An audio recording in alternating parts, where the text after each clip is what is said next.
ಈ ವಸತಿ ಶಾಲೆಗಳಲ್ಲಿ ಇದೊಂದು ಸಮಸ್ಯೆ. ಯಾಕೆ ಸರ್ಕಾರ ಎಲ್ಲ ಸಂಬಳ ಕೊಡುತ್ತೆ, ಎಲ್ಲ ರೀತಿಯಾದಂಥ ದುಡ್ಡು ಕೊಡುತ್ತೆ, ಅದನ್ನು ಮಾಡಕ್ಕೆ ಅಡುಗೆ ಮಾಡೋಕ್ಕೆಲ್ಲ. ಆದರೂ ಕೂಡ ಈ ಹುಳುಗಳನ್ನು ಯಾಕೆ ಅದನ್ನು ಸರಿಯಾಗಿ ನೋಡಲ್ವೋ ಏನೋ.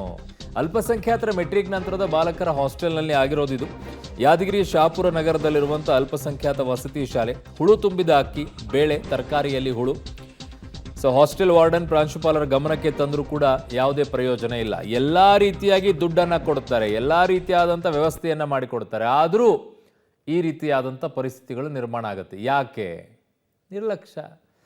100 ರೂಪಾಯಿಗೆ ಸಿಗೋರೋದನ್ನು 50 ರೂಪಾಯಿಗೆ ಖರೀದಿ ಮಾಡ್ತಾರೆ.